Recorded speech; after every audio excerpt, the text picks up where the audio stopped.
Well, a Canadian is among the injured in a deadly crash of a popular streetcar in Lisbon.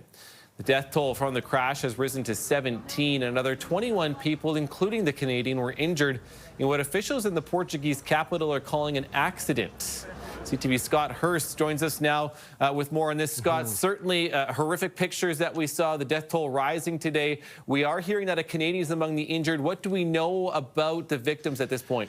Good morning, Matt. Just devastating to see the images coming out of the Portuguese capital as the country is observing a national day of mourning today to pay respects to the victims of what's being called the capital's worst disaster in recent memory.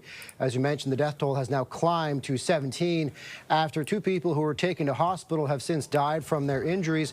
Their names or nationalities have not yet been confirmed. However, as you mentioned, we are learning more about the victims injured, 21 in total, all of those injured between the ages of 24 and 64. However, also a 3-year-old child. And as you said, we're learning a Canadian is among those injured. We reached out to Global Affairs Canada to see if they can provide more information, because at this time, not much more is known about who they are, where they're from, or the extent of their injuries. But just devastating for everyone to also witness what happened. Here's more from someone who was there to see how everything unfolded. Take a listen.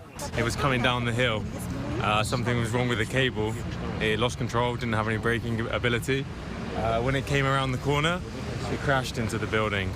But I do believe the people at the bottom are very lucky, because I have seen videos online of them escaping on the bottom cabin. So it didn't. The other one didn't hit the one at the bottom, which was actually very lucky in the end.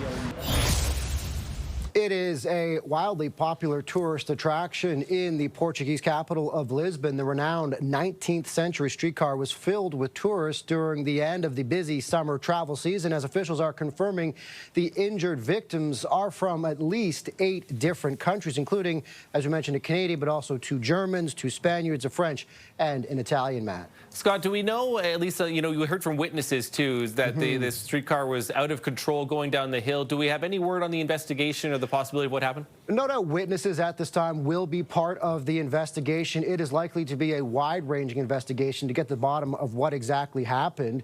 The electric streetcar, technically called a funicular, as you see, it's harnessed by steel cables descending, the descending car helping to pull the other one up. So they kind of go back and forth. Officials have declined to speculate on whether a faulty brake or a snapped cable may have caused the derailment. In the meantime, Lisbon City Council has halted operations of 3 other famous funicular streetcars in the city, while immediate inspections were carried out there as well. The company that operates the streetcar said scheduled maintenance had been carried out, but promised that all due diligence would be taken in finding out what caused the devastating crash that, due to the popularity amongst tourists and the range of international visitors involved, is making headlines here and many countries around the world as well, Matt.